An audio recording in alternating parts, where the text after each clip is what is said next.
અસલામ વાલેકુમ વરહમતુલ્લાહિ વબરકાતુહ. ધોરણ 11ના વિદ્યાર્થી મિત્રો, આપણે વેકેશન પહેલાની વાત કરીએ તો ચેપ્ટર નંબર 6 કાર્ય ઉર્જા અને પાવરના જે થિયરી પોર્શન હતો એને વેકેશન પહેલા પૂર્ણ કરેલો. દાખલાઓનો જે પોર્શન છે એ દાખલાઓના પોર્શનને વેકેશન દરમિયાન વિડીયો લેક્ચર દ્વારા મેં યુટ્યુબ ચેનલ પર મારી કેટલાક વિડીયો મૂકેલા, જેમાં સ્વાધ્યાયના અને ઉદાહરણના દાખલાઓને મેં કવર કરેલા હતા. તો જેટલા વિદ્યાર્થીઓએ વેકેશન દરમિયાન એન્જોયમેન્ટ કરી છે, મજા કરી છે, તો એ લોકો કાર્ય ઉર્જા અને પાવર ચેપ્ટરના દાખલાઓ જો ગણવાના બાકી હોય, લખવાના બાકી હોય તો ઉતારી લેજો. યુટ્યુબ ચેનલ પર મારા વિડીયો મૂકેલા છે, કોઈ જોયા ના હોય તો જોઈ લેવા. આજથી આપણે નવા ચેપ્ટરને સ્ટાર્ટ કરીશું. ચેપ્ટરનું નામ છે કણોના તંત્રો અને ચાકગતિ. જૂના સિલેબસમાં બે ચેપ્ટર અલગ અલગ આવતા હતા. કણોના તંત્રનું ડાયનેમિક્સ અને ચાકગતિ એક અલગ ચેપ્ટર આવતું હતું. એનસીઆરટીના નવા અભ્યાસક્રમ પ્રમાણે આ બંને ચેપ્ટરને કમ્બાઇન સ્વરૂપે તમને એક ચેપ્ટર આપેલું છે અને ઘણું લેન્ધી ચેપ્ટર છે, ઘણું ઇમ્પોર્ટન્ટ ચેપ્ટર છે. રોટેશનલ ડાયનેમિક્સ રોટેશનલ ડાયનેમિક્સ એટલે કે ચાકગતિ શાસ્ત્ર અને કણોના તંત્રની ગતિ, એની ચર્ચા આપણે આજે કરવાની છે. અત્યાર સુધીની ચર્ચાની વાત કરું તો આપણે સૌથી પહેલા માપન કેવી રીતે થાય એની ચર્ચા કરી. માપન પરથી ભૌતિક રાશિઓ જુદી જુદી વ્યાખ્યાયિત કરી આપણે. પછી કાઇનેમેટિક્સની વાત કરી, શુદ્ધ ગતિશાસ્ત્ર, કે જેમાં ગતિના કારણો સિવાયની ચર્ચા આપણે ગતિની કરી. એમાં બે પ્રકારની ગતિ, એક તો સુરેખ પથ પર ગતિ અને બીજી તમારી સમતલમાં ગતિ, દ્વિપરિમાણમાં હોય કે ત્રિપરિમાણમાં હોય, એની આપણે ચર્ચા કરી. સેકન્ડ ડાયનેમિક્સની, કે ભાઈ બળ કેવી રીતે લાગે, બળ લાગે તો ગતિ કઈ રીતે થાય, કયા બળને કારણે ગતિ થઈ, એટલે ગતિના કારણોની ચર્ચા સહિતની આપણે ચર્ચા કરી. તો એને આપણે ડાયનેમિક્સ નામ આપેલું, બરાબર છે. એના માટેના બે ચેપ્ટર જોયા, ગતિના નિયમો અને કાર્ય ઉર્જા અને પાવર. એ બે ચેપ્ટર આપણે ડાયનેમિક્સના જોયા. એ દરેક ચેપ્ટરની જે આપણે સમજૂતી મેળવી એમાં આપણે એક અનુમાન અથવા એક ધારણા એવી કરેલી કે કોઈ પણ પદાર્થ જે આપણે વિચારીએ છીએ, કોઈ પણ વસ્તુને આપણે વિચારીએ છીએ, એને કણ તરીકે સંકલ્પના લીધેલી. કે માની લો કે તમારી કાર સુરેખ પથ પર ગતિ કરી રહી છે, તો એ આખી કારને આપણે કણ તરીકે સ્વીકારતા હતા. કોઈ દડો ગતિ કરી રહ્યો છે ઉર્ધ્વ દિશામાં, તમે કોઈ દડાને ફેંકો છો તો એ દડાને આપણે એક કણ બિંદુવત પદાર્થ એટલે કે પાર્ટિકલ તરીકે સ્વીકારતા હતા, બરાબર છે. હવે વાસ્તવમાં તો એવું શક્ય નથી કે દરેક જગ્યાએ કણ જ હોય, કણનું બનેલું તંત્ર પણ હોય, બરાબર છે. આવા નાના નાના કણો ભેગા થઈને આખું એક તંત્ર બનાવે, બરાબર છે. અત્યાર સુધીની સંકલ્પનામાં આપણે દરેક મોટી વસ્તુને આપણે એક કણ તરીકે સ્વીકારતા હતા, એટલે કે એના ઇન્ટરનલ મિકેનિઝમને આપણે ધ્યાનમાં લેતા હતા નહીં. જ્યારે અહીંયા આપણે ચર્ચા કરવાની છે કણોના બનેલા તંત્રની, કે નાના નાના કણો હોય, બિંદુવત પદાર્થો હોય, એ ભેગા થઈને આખો એક તંત્ર બનાવે, બરાબર. અને એ તંત્ર તમારું ગતિમાં હોય ત્યારે એ ગતિ કઈ રીતે ગતિ કરે, સુરેખ પથ પર તો આપણે ભણીને જ આવ્યા. કણોનું જે તંત્ર હતું એની સુરેખ પથ પર અને સમતલમાં ગતિ તો આપણે ભણીને જ આવ્યા. પણ એ જ્યારે અન્ય કોઈ પ્રકારની ગતિ કરતી હોય, જેમાં ચાક ગતિનું ઉદાહરણ છે, બરાબર છે, તો એ ચાક ગતિ કઈ રીતે શક્ય બને, ચાક ગતિ કહેવાય કોને, એનો અભ્યાસ આપણે અહીંયા કરવાનો છે. તો સૌથી પહેલા આપણે ડેફિનેશન આપીએ તો નાની નાની. કણ કોને કહેવાય, તંત્ર કોને કહેવાય અને દ્રઢ પદાર્થ કોને કહેવાય. દ્રઢ પદાર્થને અંગ્રેજીમાં કહેવાય રિજિડ બોડી. રિજિડ બોડી, બરાબર છે. બે પ્રકારના પદાર્થ આવે, એક ફ્લેક્સિબલ બોડી અને બીજી રિજિડ બોડી. જળ કે ને જળ, કોઈ માણસને આપણે એમ કે કેટલું તો જળ છે. જળ એટલે કેવું કે પોતાની અંદર કોઈ ફેરફાર ના કરે અથવા ફેરફાર થવા ન દે, એવા માણસને આપણે શું કહીએ, જળ પદાર્થ, બરાબર છે. તો એ રિજિડ બોડી, દ્રઢ પદાર્થ. અને બીજો તમારો ફ્લેક્સિબલ, જેવો વાળો એવો વળી જાય, એને શું કહેવાય, ફ્લેક્સિબલ પદાર્થ. તમારો વાયર હોય, બરાબર છે, કોઈ એક પ્રકારનો તાર હોય, તો એ તમારો ફ્લેક્સિબલ. સ્પ્રિંગ છે, ફ્લેક્સિબલ પદાર્થ. ફુગ્ગો છે, ફ્લેક્સિબલ પદાર્થ, બરાબર છે. સ્પોન્જ, તમે પેલું ડસ્ટર વાપરો છો સ્પોન્જનું, એ તમારો ફ્લેક્સિબલ પદાર્થ. તો દ્રઢ પદાર્થને આપણે અહીંયા ભણવાનું છે અને દ્રઢ પદાર્થની ગતિની ચર્ચા આપણે ડાયનેમિક્સમાં કરવાની છે. સૌથી પહેલા વાત કરીએ કણ. તો કણ એટલે શું? કણ એટલે કોઈક પાર્ટિકલ, અને એ પાર્ટિકલ કોને કહેવાય, કે જે તમારો દળ ધરાવતો હોય. જેનું દળ ના હોય એને કણ ના કહેવાય. ભલે સૂક્ષ્મથી અતિ સૂક્ષ્મ તમારો હોય, પરંતુ એનું કંઈક ને કંઈક દળ છે, પણ પરિમાણ નથી. કણ એટલે શું? બિંદુવત દળ ધરાવતો પદાર્થ, પરિમાણ રહિત. તો કણની વ્યાખ્યા આપી હોય તો શું કહેવાય? બિંદુવત પરિમાણ રહિત, પરિમાણ રહિત દળ ધરાવતો પદાર્થ, એને શું કહેવામાં આવે? કણ. ભૌતિક વિજ્ઞાનમાં બિંદુવત દળ ધરાવતો પરિમાણ રહિત જે પદાર્થ છે એને શું કહેવામાં આવે છે? કણ કહેવામાં આવે. કણ જુદા જુદા પ્રકારના હોય, નાના હોય, એનાથી મોટા હોય, બરાબર છે. આપણે કોઈક નાના પાર્ટિકલને કણ તરીકે સ્વીકારીએ છીએ. હવે આવા ઘણા બધા કણો હોય અને એ ભેગા થઈને કણોનું એક તંત્ર બનાવે. તો તંત્ર એટલે શું? કણોનો સમૂહ કે જેના દરેક કણોની લાક્ષણિકતાઓ સમાન હોય, બરાબર છે.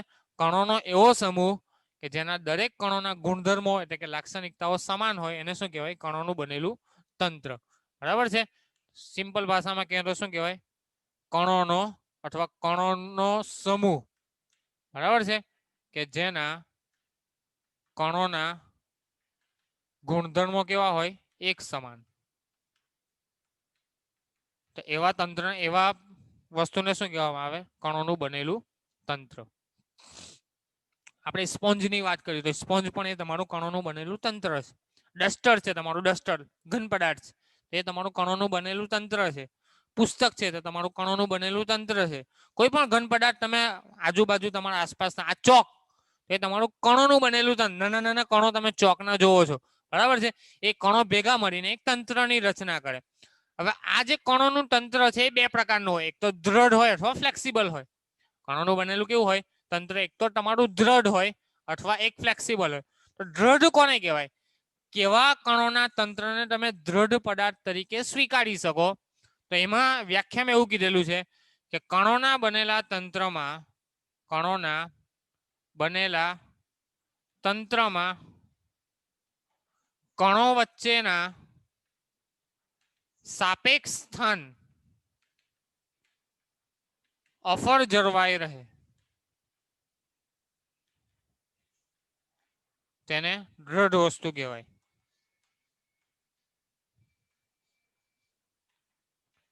ધ્યાનથી સમજો શું કહે? દ્રઢ વસ્તુ કોને કહેવાય? કણોના બનેલા તંત્રમાં કણો વચ્ચેના સાપેક્ષ સ્થાન અફળ જળવાઈ રહે એને દ્રઢ વસ્તુ. માની લો કે મારી પાસે કોઈ અનિયમિત આકારનો કોઈ પદાર્થ છે, ઘન પદાર્થ છે. એના બે કણને વિચારો. માની લો કે આ તમારો પાર્ટિકલ 1 છે, આ તમારો પાર્ટિકલ 2 છે. આ એક પાર્ટિકલ, આ બીજો પાર્ટિકલ. આ બંને વચ્ચેનું અંતર છે માની લો કે r જેટલું. ઓકે. હવે આ પદાર્થને અફાડું, તોડું, ગમે તે કરું, લઈ જાઉં એક જગ્યાએથી બીજી જગ્યાએ, આ બંને પાર્ટિકલ વચ્ચેનું જે ડિસ્ટન્સ છે એ બદલાવાનું નથી. તો એ પદાર્થને શું કહેવાય? દ્રઢ પદાર્થ. હવે હમણાં સ્પોન્જનું ઉદાહરણ આપ્યું, જે તમારી ગાદી આવે સ્પોન્જ. સ્પોન્જના બે કણોને વિચારો, તો એને તમે દબાવો, એના અંદર વિરૂપણ આપો, તો એ બે વચ્ચેનું અંતર તમારું ઓછું થાય કે ના થાય? થાય ને. સ્પોન્જમાં તમારું અંતર ઓછું થાય છે, તો એ ફ્લેક્સિબલ પદાર્થ છે, એ રિજિડ બોડી નથી, બરાબર છે. તો એવો કોઈ પદાર્થ કે જેના કણો વચ્ચેના સાપેક્ષ સ્થાન, આ તમારા એકબીજા વચ્ચેના સાપેક્ષ સ્થાન અફળ જળવાઈ રહે, અફળ એટલે કે જળ, બદલાવા ના દે, એવા પદાર્થને શું કહેવામાં આવે? દ્રઢ પદાર્થ. વાસ્તવમાં જોવા મળતા દરેક ઘન પદાર્થ તમારા કેવા હોય? દ્રઢ વસ્તુ છે, બરાબર છે. તમે પૈંડું જોવો છો, ભમરડો જોવો છો, કૂંજો જોવો છો, દરેક વસ્તુ જે છે તમારી શું છે? દ્રઢ પદાર્થ. ઓકે. ફ્લેક્સિબલ પદાર્થમાં તમે તમને ઉદાહરણ આપ્યા, સ્પોન્જ છે, રબર છે, પછી તમારી સ્પ્રિંગ છે, એ તમારા ફ્લેક્સિબલ પદાર્થો છે. અહીંયા આપણે દ્રઢ પદાર્થની સમજૂતી મેળવવાની. તો દ્રઢ પદાર્થની ડેફિનેશન તમને યાદ રહેશે. કણોના બનેલા તંત્રમાં કણો વચ્ચેના સાપેક્ષ સ્થાન અફર જળવાઈ રહેતા હોય તો એવા પદાર્થને શું કહેવામાં આવે? દ્રઢ પદાર્થ. હવે અહીંયા આપણે કણોના બનેલા તંત્રની વાત કરીશું કે આ જે દ્રઢ પદાર્થ છે એની ગતિ કઈ કઈ રીતે શક્ય છે. કોઈ દ્રઢ પદાર્થ હોય, માની લો કે આ ડસ્ટર છે, એ ડસ્ટરની ગતિ કઈ કઈ રીતે શક્ય છે? તો કણોના તંત્રની ગતિ, બરાબર છે. ચર્ચા કરીએ આપણે કણોના તંત્રની ગતિ, બરાબર છે. તો સૌથી પહેલી ગતિ તમારી સુરેખ પથ પર, સુરેખ પથ પર ગતિ.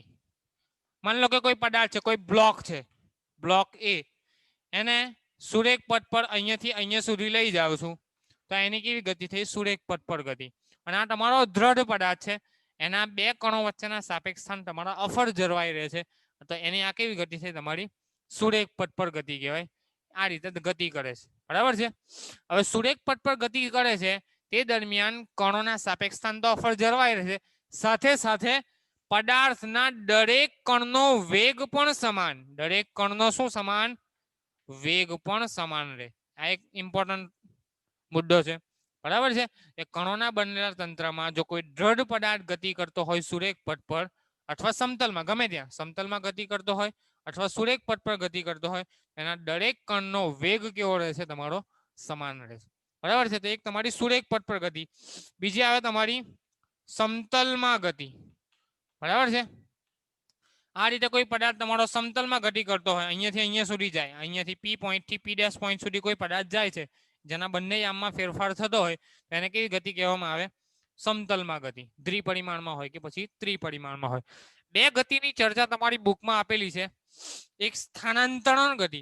કોઈ તમારી ઢોળાવવાળી સપાટી છે, આ રીતે કોઈ ઢોળાવવાળી સપાટી છે, એની ઉપર તમારી કોઈ દ્રઢ વસ્તુને મૂકેલી છે. માની લો કે એમ દર ધરાવતી કોઈ દ્રઢ વસ્તુ તમારી મૂકેલી છે અને એને આ દિશામાં ગતિ કરાવવામાં આવે છે, એટલે કે સરકાવવામાં આવે છે.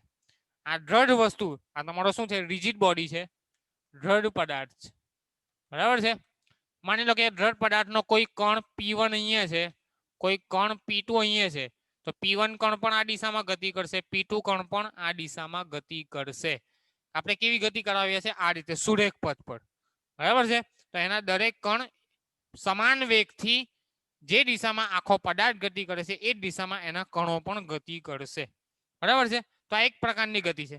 માની લો કે આવી જ કોઈ ઢોળાવવાળી સપાટી હોય અને એના પર કોઈ વર્તુળાકાર ગોળો હોય. શું હોય? વર્તુળાકાર ગોળો. તો અહીંયા બે પ્રકારની ગતિ જોવા મળશે. શું જોવા મળશે? બે પ્રકારની ગતિ. માની લો કે એક કણ અહીંયા છે, એક પદાર્થનો કણ P1 અહીંયા છે, તો એ P1 આ રીતે વર્તુળમય ગતિ કરશે, સાથે સાથે સુરેખ પથ પર પણ ગતિ કરશે. બરાબર છે. આ પદાર્થ તમારો ગબડતો ગબડતો આ રીતે આવે છે, તો એના પદાર્થની એક તો તમારી વર્તુળમય ગતિ પણ થાય છે, સાથે સાથે એની સુરેખ પથ પણ ગતિ પણ થાય છે. બંને ગતિમાં તમારી બે ગતિનું મિશ્રણ છે. એક તમારી સુરેખ પથ પર ગતિ અને બીજી વર્તુળમય ગતિ અથવા ચાક ગતિ તમારી અહીંયા સંમિશ્રણ થયેલી છે. તો આ દ્રઢ પદાર્થની એક આવી ગતિ જોવા મળે, એક આવી ગતિ જોવા મળે. બરાબર છે. અહીંયા તમને આપેલું છે બુકની અંદર કે એક દ્રઢ પદાર્થને કયા પ્રકારની ગતિ હોઈ શકે. તો એના માટે ઢળતા સમતલના આજુબાજુ ખસ્યા વગર નીચે તરફ તો એક બ્લોક તમને આપેલો છે, એટલે કે ઢળતા સમતલ પર એક બ્લોકની નીચે તરફની સરકતી ગતિ. આ બ્લોકના કોઈ પણ બિંદુઓ P1 અને P2 એ કોઈ પણ સમયે તમારા સમાન વેગથી ગતિ કરતા હોય. મેં તમને અહીંયા સમજાવ્યું. બરાબર છે. બીજું, ઢળતા સમતલ પર ધાતુના અથવા લાકડાના નળાકાર અથવા ગોળાને આપણે વિચારીએ, એની ગબડતી ગતિને આપણે વિચારીએ, તો આ ગતિની અંદર નળાકારની રોલિંગ ગતિમાં તે શુદ્ધ સ્થાનાંતરિત ગતિ નથી, એટલે કે ખાલી સુરેખ પથ પર ગતિ નથી કરતો, પણ સાથે સાથે કઈ ગતિ કરે છે કે નળાકાર સરક્યા વિના ગબડે છે. તે દરમિયાન એના કણોના વેગો અલગ અલગ હોય. અહીંયા એનો વેગ કંઈક અલગ હશે, અહીંયા એનો કંઈક વેગ અલગ હશે. આ ગતિ દરમિયાન એનો વેગ કંઈક જુદો હશે સુરેખ પથ પર ગતે, અને આ ગતિ કરે છે તે દરમિયાન એનો કંઈક વેગ જુદો હશે. તો આ કંઈક બીજું શું છે તે સમજવા માટે આપણે એક દ્રઢ પદાર્થ લઈએ, જેને એ રીતે નિયંત્રિત કરવામાં આવેલો હોય કે જે સ્થાનાંતર ગતિ ન કરી શકે. બરાબર છે.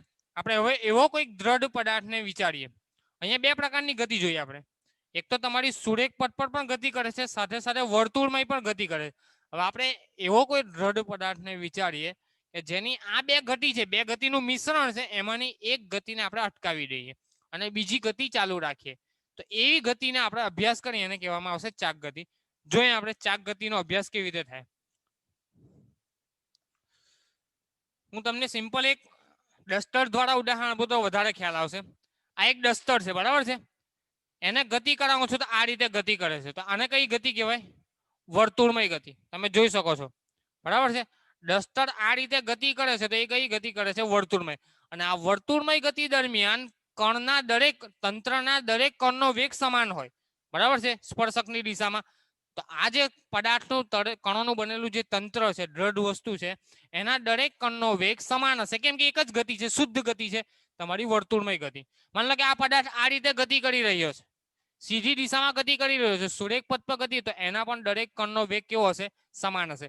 આ રીતે વર્તુળમાં ગતિ કરી રહ્યો છે તો એના પણ દરેક કણનો વેગ સમાન. પણ માની લો કે પદાર્થ આ રીતે ગતિ કરી રહ્યો છે તો ગબડતો આ રીતે કે સુરેખ પથ પર પણ જાય છે અને વર્તુળમાં ગતિ પણ કરે છે, તો એ દરમિયાન તમારા પદાર્થના વેગ જુદા. કે સુરેખ પથ પર જ્યારે કણ ગતિ કરે છે ત્યારે એનો કંઈક વેગ જુદો હશે અને વર્તુળમાં ગતિ કરે છે ત્યારે તે કણનો કંઈક વેગ જુદો જુદો હશે. તો આ જે ડબલ ગતિ છે એમાંથી આપણે એક ગતિને આપણે ફિક્સ કરી દઈએ. શું કરીએ?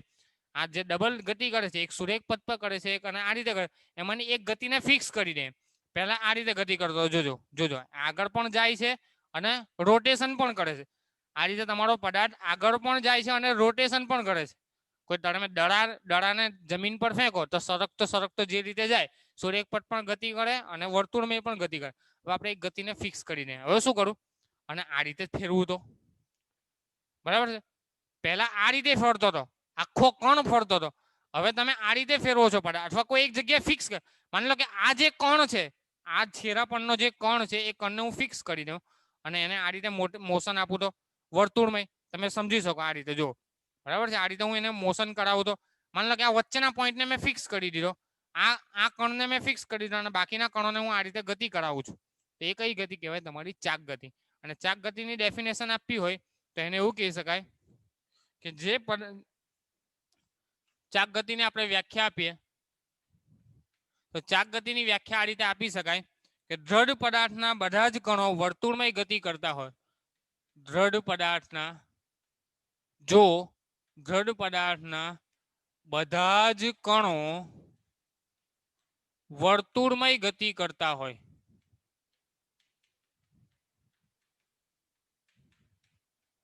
અને આ વર્તુળના, હું ડેફિનેશન લખી લઉં, વ્યાખ્યા લખી લઉં, પછી તમને વ્યાખ્યા સમજાવું. આ વર્તુળના કેન્દ્રો કોઈ એક નિશ્ચિત સુરેખા પર સ્થિર હોય તો દ્રઢ પદાર્થની આવી ગતિને ચાક ગતિ કહે છે. તમે ઉદાહરણો ઘણા બધા જાણો છો. માની લો કે પંખો છે, આ રીતે તમારો કોઈ પંખો છે, બરાબર છે. પંખો ફરે છે, આ તમારી ભ્રમણાક્ષ છે. શું છે?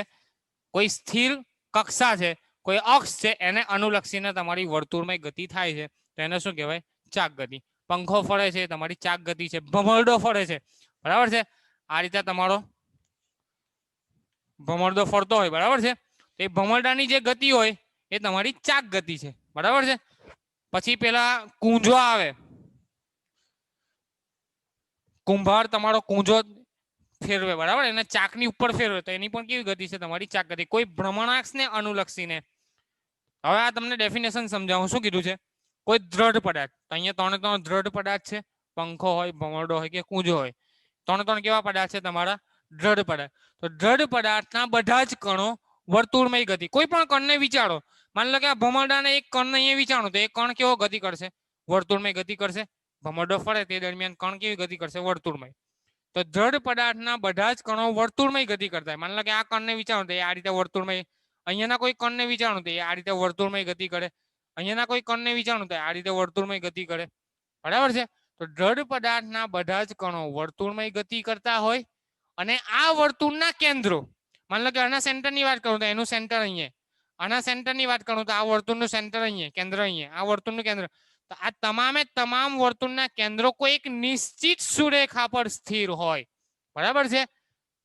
દ્રઢ પદાર્થના બધા જ કણો વર્તુળમય ગતિ કરતા હોય અને આ તમામ કણોના વર્તુળના કેન્દ્રો કોઈ એક નિશ્ચિત લાઈન પર, કોઈ નિશ્ચિત અક્ષ પર, કોઈ નિશ્ચિત કક્ષામાં, કોઈ નિશ્ચિત સુરેખા પર સ્થિર હોય, તો આ દ્રઢ પદાર્થની આવી ગતિને ચાક ગતિ કહેવામાં આવે છે. કેવી ગતિ કહેવામાં આવે?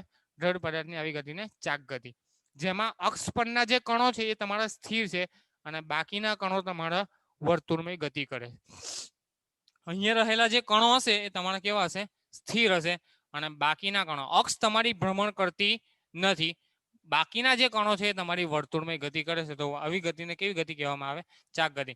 જો બે પ્રકારની, એક વર્તુળમય ગતિ આવે અને બીજી રોટેશનલ મોશન એટલે કે ચાક ગતિ. બંનેમાં ફરક છે. વર્તુળ ગતિ એટલે મેં તમને આ રીતે સમજાવ્યું કે આ ચોક તમારો આ રીતે ગતિ કરે છે તો એ કઈ ગતિ છે? એની વર્તુળમય ગતિ.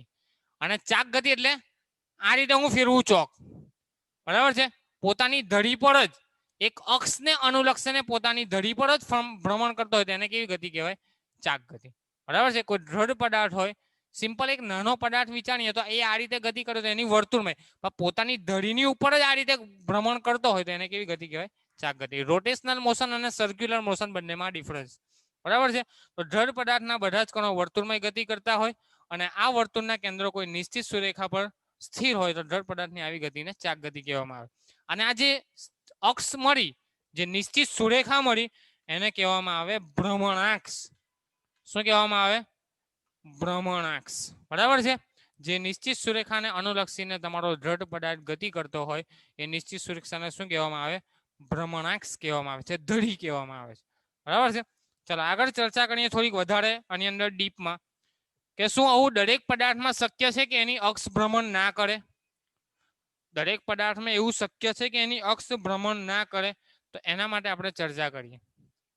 આપણે શું કીધું? દ્રઢ પદાર્થની અથવા ચાક ગતિની ડેફિનેશનમાં શું કીધું? કે દ્રઢ પદાર્થના દરેક કણો વર્તુળમય ગતિ કરે. એ તો દરેક પદાર્થ માટે સાચું જ છે ચાક ગતિમાં. પણ આપણે અહીંયા ડેફિનેશનમાં એવું કીધું કે એની અક્ષ તમારી કેવી હોય? સ્થિર હોય, કોઈ નિશ્ચિત સુરેખાને અનુલક્ષીને ગતિ કરતા હોય. આ અક્ષ તમારી કેવી માની? આપણે સ્થિર માની, પણ દરેક વખત એવું શક્ય નથી. માની લો કે એક ભમરડાનું ઉદાહરણ લઈએ. શાનું ઉદાહરણ? ભમરડાનું. તમે જોયું હશે, ભમરડાને તમે જોયો હશે, જ્યારે સ્પીડથી ફરતો હોય ત્યારે એક જ ધરી પર ફરતો હોય. જ્યારે તમે એને ફેંકો છો ભમરડાને અને સ્થિર થઈને તમારો જ્યારે ફરતો હોય ત્યારે એક જ ધરી, અને પછી આ રીતે ફમે. તમે જોયો હોય તો શરૂઆતમાં સ્થિર રીતે એક જ જગ્યાએ ફરતો હોય અને ત્યારબાદ એની અક્ષ પણ ભ્રમણ કરવા લાગે છે આ રીતે. તમે જોઈ શકો છો ભમરડો ધીમો થાય ને ત્યારે આખો આ રીતે ગતિ કરતો હોય, આ રીતે. બરાબર છે. તો એવા કોઈક ભમરડાને આપણે વિચારીએ. અહીંયા આપણે કોઈ ભમરડો દોરવાની ટ્રાય કરું છું.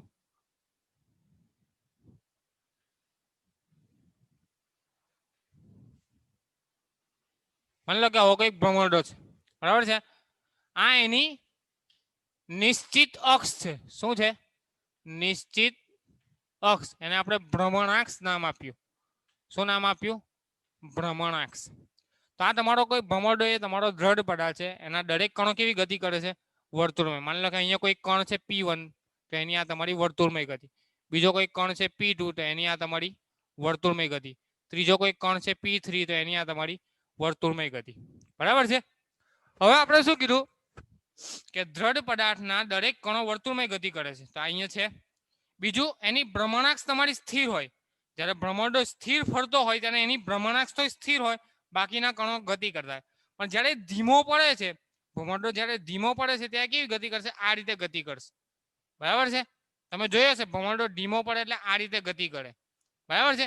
એટલે કે એની અક્ષ પણ રોટેશન પામતી હોય. માની લો કે આ જ ભમરડાને આપણે આ જગ્યાએ વિચારીએ. ઓકે, આ રીતે કોઈક વિચારો.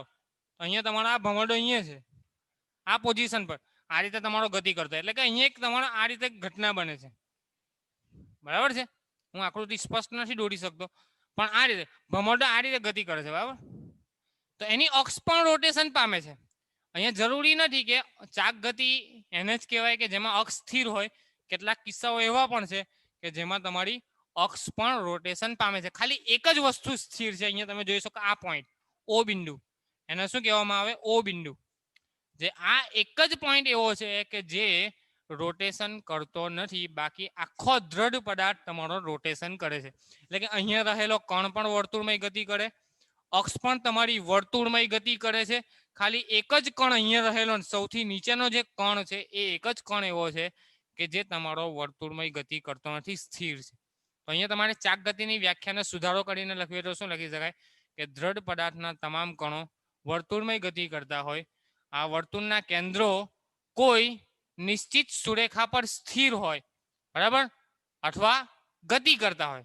આ વર્તુળના કેન્દ્રો કોઈ નિશ્ચિત સુરેખા પર સ્થિર હોય અથવા આ અક્ષ તમારી ગતિ કરતી હોય અથવા ગતિ કરતા હોય તો દ્રઢ પદાર્થની આવી ગતિને કેવી ગતિ કહેવામાં આવે? ચાક ગતિ. અને આ જે પ્રકારની ગતિ છે જેમાં અક્ષ પણ ભ્રમણ કરતી હોય તો એ અક્ષના ભ્રમણને કહેવાય ધ્રુવણ. શું કહેવામાં આવે? ગુજરાતી શબ્દ છે ધ્રુવણ. બરાબર છે. તો દ્રઢ પદાર્થની આવી ગતિને કેવી ગતિ કહેવામાં આવે? ધ્રુવણ ગતિ. ચાક ગતિ. અને ચાક ગતિ દરમિયાન એક સ્પેશિયલ કિસ્સો, એક નવો કિસ્સો કે જેમાં કોઈ દ્રઢ પદાર્થ આ રીતે ગતિ કરે. ટેબલ ફેન ની વાત કરું, ટેબલ ફેનમાં પણ એવું જ જોવા મળે. માની લો કે આ તમારો ટેબલ ફેન છે.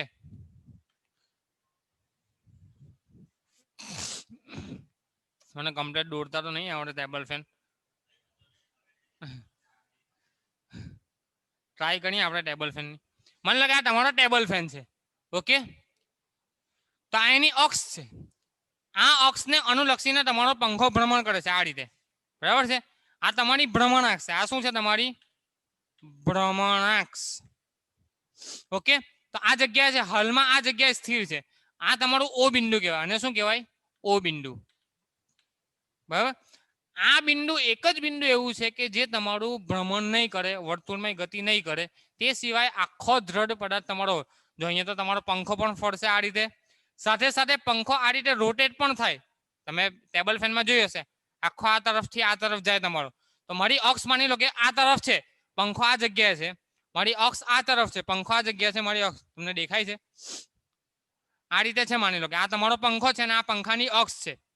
તો પંખો ગતિ કરે છે, અક્ષ તમારી સ્થિર છે. પણ અક્ષ આ રીતે પણ ગતિ કરે છે વર્તુળ. તમારો પંખો આ રીતે ફરતો હોય ટેબલ ફેન, બરાબર છે. અહીંયાથી અહીંયા સુધી તમારો પંખો ફરે છે તો તમારા અક્ષનું પણ ભ્રમણ થાય છે. અહીંયા અક્ષ પણ ગતિ. ખાલી સીધો પંખો હોય, તમારા સીલિંગ ફેનની વાત કરીએ તો ત્યાં ભ્રમણાંક સ્થિર, દ્રઢ પદાર્થ તમારો ગતિ કરે. જ્યારે ટેબલ ફેનની વાત કરીએ તો ટેબલ ફેનમાં આખો દ્રઢ પદાર્થ આ રીતે ગતિ કરે છે, સાથે સાથે આ રીતે પણ ગતિ કરે છે વર્તુળાકાર માર્ગે. એટલે કે એની ભ્રમણાક્ષ પણ ગતિ કરશે અને આખો દ્રઢ પદાર્થ પંખો જે છે એ પણ તમારો ગતિ કરશે, સિવાય ખાલી ઓ બિંદુ. જે ઓ બિંદુ હોય, અહીંયા રહેલું જે પોઈન્ટ હોય એ પોઈન્ટ જ એવો છે કે તે તમારો નિયમિત વર્તુળમાં ગતિ કરતો નથી. તો એને પણ તમે ચાક ગતિના ઉદાહરણ તરીકે સ્વીકારી શકો. શાના તરીકે? ચાક ગતિના ઉદાહરણ તરીકે. તો એવી જ કંઈક ચર્ચાઓ થોડી ઘણી આપેલી છે તમારા બુકની અંદર. 2 મિનિટ જ છે એમ. હું વાંચી રહું થોડુંક શું કીધું છે.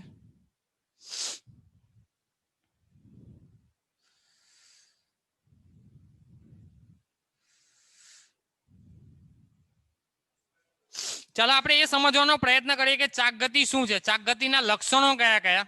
તો તમે જોશો કે સ્થિર અક્ષને અનુલક્ષીને દ્રઢ પદાર્થ પરિભ્રમણમાં પદાર્થનો દરેક કણ વર્તુળ રીતે ફરે છે. જે વર્તુળ અક્ષના લંબ સમતલમાં છે તેનું કેન્દ્ર અક્ષ પર છે.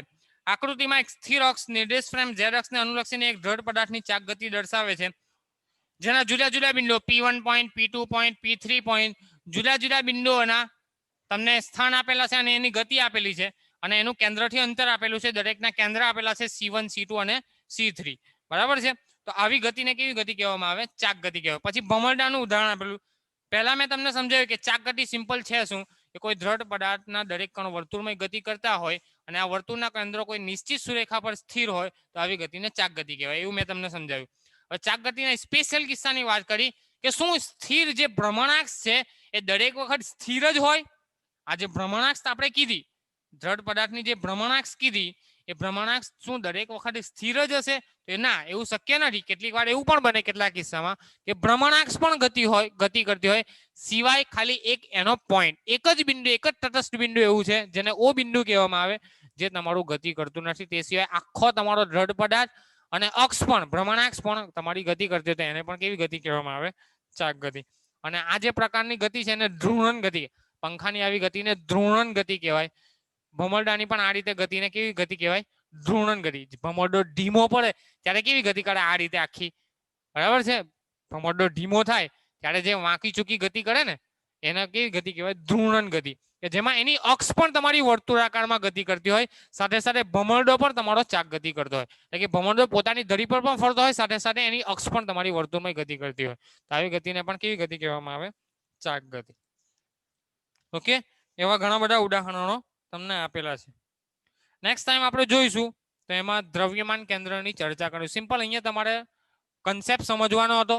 કણની સંકલ્પના, એટલે કણ કોને કહેવાય તમને સમજૂતી આપી. કણોનું તંત્ર કોને કહેવાય? તો જે પણ ઘન પદાર્થ હોય તમામ તમારા કણોના બનેલા તંત્ર છે. એમાં પાછો દ્રઢ પદાર્થ કોને કહેવાય? તો એવું કણોનું બનેલું તંત્ર કે જેના બે કણો વચ્ચેના સાપેક્ષ સ્થાન તમારા અફર જળવાઈ રહેતા હોય તો એને શું કહેવાય?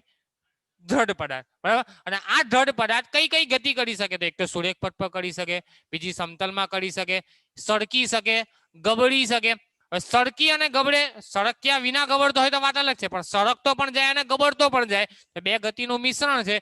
એમાંની એક ગતિને આપણે ફિક્સ કરી દઈએ, એટલે કે વર્તુળમય ગતિને ચાલુ રાખીએ અને સુરેખ ગતિને આપણે સ્થિર કરી દઈએ, તો જે મળતી ગતિ, નવી ગતિ મળે એને કહેવાય તમારી ચાક ગતિ. અને એ ચાક ગતિની પછી આપણે ડેફિનેશન આપી, ડેફિનેશન પરથી એના ઉદાહરણો જોયા અને એના સ્પેશિયલ કિસ્સાની ચર્ચા કરી. બરાબર છે. નેક્સ્ટ ટાઈમ આપણે દ્રવ્યમાન કેન્દ્રની વાત કરીશું કે આખો જે દ્રઢ પદાર્થ હોય એનું સેન્ટર ઓફ માસ શું છે, એ આખા પદાર્થનું જે દળ છે ક્યાં કેન્દ્રિત થયેલું છે, એવા દ્રવ્યમાન કેન્દ્રની આપણે ચર્ચા કરીશું. Okay, thank you.